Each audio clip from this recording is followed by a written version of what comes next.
Do you sometimes wonder whether God exists? You wonder if there's any way you can prove He exists? Well, I can tell you from personal experience that He does. Let me explain.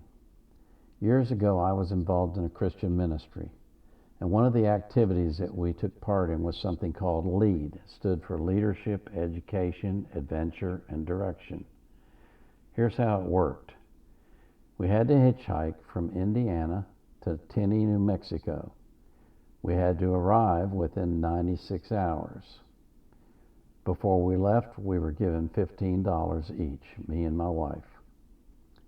And we were told that when we returned, we had to return the $30 that we were given.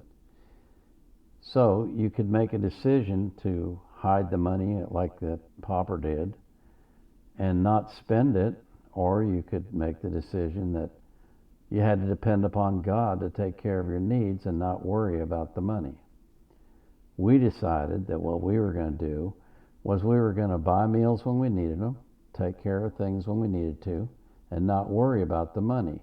Because if God wasn't big enough to replace the money that we spent, then what's the point of believing in Him? So we took off hitchhiking. We left Indiana. We arrived in Tenney, New Mexico before the deadline, but we had spent some of our money. And when we got there, we bought t-shirts, so we spent more of the money. We didn't count it, we just spent it. When the adventure started, we went up into the hills, and we started doing hiking and climbing and rappelling. We actually did an Australian rappel, which is, if you've never done that, it's really exciting. You go down a hill face first with a rope. And you can literally, once you overcome the fear of going over the edge and heading down, you can literally walk down a mountain or a cliff. So we did that, but one of the things that we did was we climbed. And I was given a particularly difficult climb. There was several men that decided to take on the challenge, and I was one of them.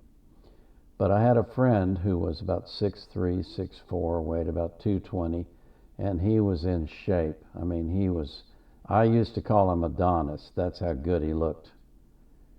And he went before me, and he fell several times. And I thought to myself, oh, if he can't climb this, there's no way I can. So when my name got called and it was my turn to climb, I walked over to the bottom of the cliff. I tied the rope around my waist, and then I closed my eyes. And I said, God, I can't do this without you. You're going to have to show me where to put my hands and where to put my feet. And then I started climbing. This climb had something called a negative overhang. That's where the rock above you actually sticks out over your head, and you have to reach out to get to it to climb over. It's a very difficult thing to do. It also had several other difficult parts. But I went from the bottom to the top and didn't fall once. The next day we were on a hike, and one of the counselors who was hiking alongside of us slowed his pace so that I would catch up to him. When he got alongside of me, he looked at me and he said, so how long have you been climbing? And I looked at him and I said, I've never climbed before in my life. He said, well, you climbed that cliff like a pro. I said, well, I know why that is. It wasn't me, it was God, because God showed me where to put my hands and where to put my feet. From that point on, for the rest of my life, I have never doubted God's existence, never doubted that God would answer my prayers, never doubted that God would take care of me. But there was something else that happened on that trip that solidified my belief in God even more. When we headed back, we caught several rides, we spent a bunch of money, we made some money, and when we got back to the campus, we were the last couple to arrive. It was about 9:30, 10 o'clock at night when we got there, and the deadline was midnight. We went to the receptionist desk, and I asked the receptionist, is everyone else back? And she said, they're all back, but there's one couple that was short. So they went into town to see if they could earn the money. And I said, okay, well, we're going to go up to our room. Why don't you call me and let me know when they get back if they're still short?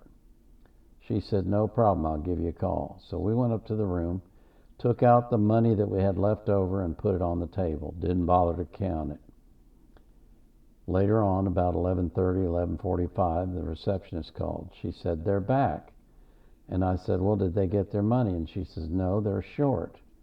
I said, well, how much are they short? She says, $7.10. I looked at the money laying on the table, and you know how much was there? $7.10.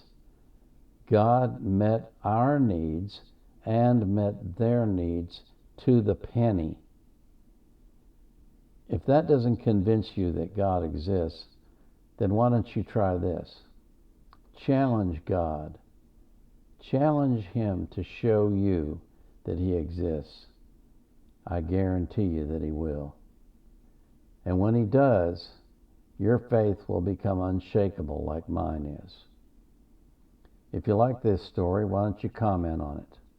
Tell me about any experiences you've had, and let me know what you think of my story.